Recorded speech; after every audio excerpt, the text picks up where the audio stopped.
Hi hello नमस्कार। 15-20 दिवसाच्या सुट्टीनंतर मी निघाली आहे आता गुजरातला आणि ते साताऱ्याच्या इथे आम्ही थांबलेलो। खूप भूक लागलेली, सकाळी 7 वाजता आम्ही निघालो। थोडे पोहे खाऊन निघालो, पण ट्रॅव्हलिंग करायचं म्हटलं तर जास्त काही जात नाही। भूक तर खूप लागलेली, म्हटलं थोडासा नाश्ता करावा। 11 वाजले तर 11 वाजता आम्ही साताऱ्यामध्ये नाश्त्यासाठी थांबलो।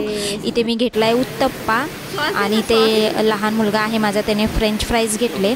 मिस्टरांनी उपमा घेतलेला आणि तो बघा खातोय आणि मोठा मुलगा आहे त्याने मिसळ पाव घेतलेला। अशा पद्धतीने आम्ही नाश्ता करत होतो। साताऱ्याला हे रेस्टॉरंट आहे आणि हे बघा इथे शिवाजींची मूर्ती एक मला दिसली, खूप सुंदर होती।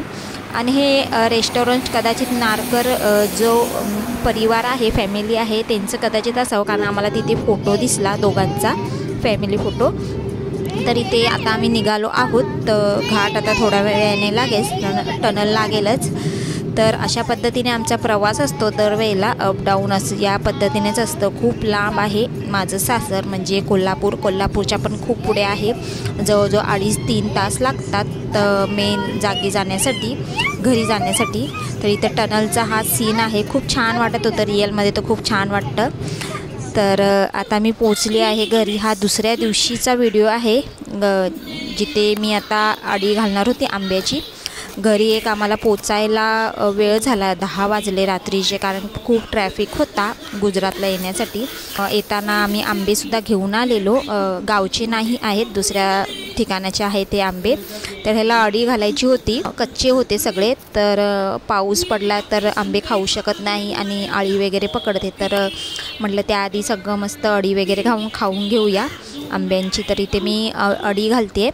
एक बॉक्स घेतलेला, एका बॉक्समध्ये आंबे वगैरे होते पूर्ण भरलेले आणि अजून एक रिकामा बॉक्स घेतला। आणि या पद्धतीने म्हणजे दरवेळेला मी या पद्धतीनेच अडी घालते आंब्यांची।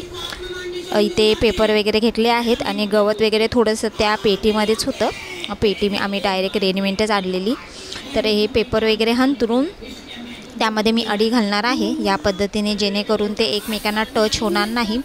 आणि अशीच घालायची असते, म्हणजे पेपर वगैरे आता गावाला तर भरपूर अशा गोष्टी भेटेल आपल्याला, म्हणजे गवत वगैरे, पण सिटीमध्ये तसं नसतं। तर या पद्धतीने अडी घालावी लागते पेपर हंतरून। एक रिकामा बॉक्स होता घरामध्ये ऑलरेडी, तर इथे त्या पद्धतीने घातली की जेणे एकमेकांना टच होणार नाही आणि पिकतीलसुद्धा, कारण ते एकमेकांना टच झाले तर खराब होतात आणि एक जरी आंबा खराब झाला तर बाकीचे सगळे खराब होतात। तर म्हणजे या पद्धतीने मी घालत होती अडी बघा। तर आंबे ठेवून मग परत गवत थोडंसं टाकत होती, परत एक पेपर हंतरत होती। या पद्धतीने चाललेलं अडी घालणं। आणि ट्रॅव्हलिंगचा खूप कंटाळा आलेला।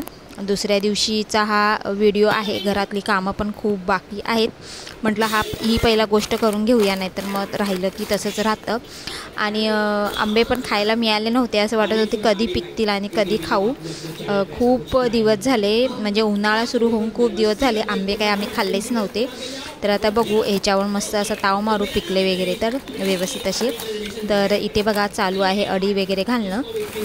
या पद्धतीने घालत होती पेपर वगैरे हंतरून, एक म्हणजे खूप गॅप ठेवून आंबा ठेवत होती, जेणेकरून ते एकमेकांना लागणार नाही।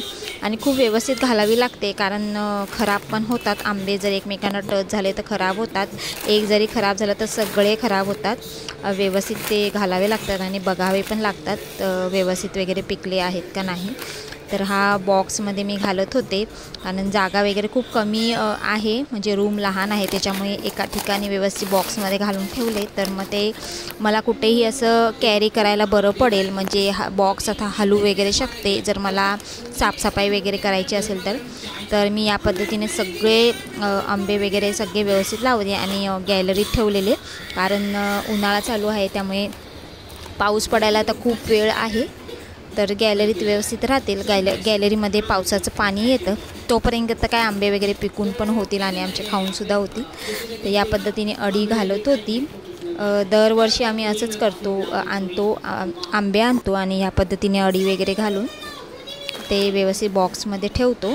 कधी बॉक्स वगैरे नसेल तर मग एक बारदान वगैरे हंतरून त्याच्यावरच मग खूप लांब असे आंबे ठेवतो। पण खूप व्यवस्थित अशी अडी घालावी लागते, नाहीतर खराब होतात जर अडी व्यवस्थित घातली नाही, कशी आपण घाई गडबडीत घातली तर। तर बघा मस्त होते आंबे, मोठे वगैरे. आणि केसर आहे केसर हा आहे आंबा.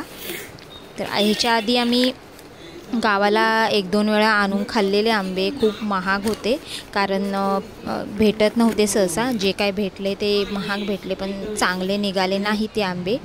तर या पद्धतीने अडी घालून झालेली आहे. संपलेले आहेत आंबे. आणि हे काय जे गवत आहे ते मी सगळं वरती टाकते. एकच आंबा ठेवलेला आहे बघा वरती. या पद्धतीने सगळी अडी घालून झालेली आहे. आणि सगळं गवत टाकून घेते त्याच्यावर व्यवस्थित असं. आणि परत मी पेपर वगैरे अंथरून त्याच्यावर बॉक्स वगैरे व्यवस्थित पॅक करून ठेवणार आहे, कारण पिकायला खूप वेळ लागणार आहे, कच्चे आहेत.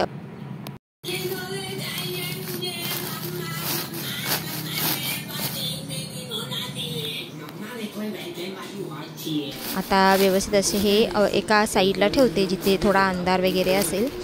तर हे मी पूर्ण सील करून ठेवणार आहे वरती सगळं, म्हणजे चिकटपट्टी वगैरे लावून ठेवते, जेणेकरून ते जरासुद्धा त्यांच्यात हवा वगैरे जाणार नाही आणि खराबही होणार नाही.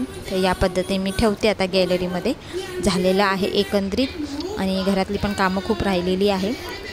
हे बघा पुन्हा मी पेपर टाकलेला आहे, जेणेकरून तो व्यवस्थित म्हणजे अंधार वगैरे होईल आणि ते पिकतील पण. पेपरामुळे पिकतात आंबे पटकन. तर झालेलं आहे एकदाचं अडी घालायचं काम.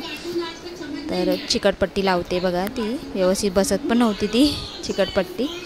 एक शूट करत होती एका हाताने आणि दुसऱ्या हाताने लावत होती.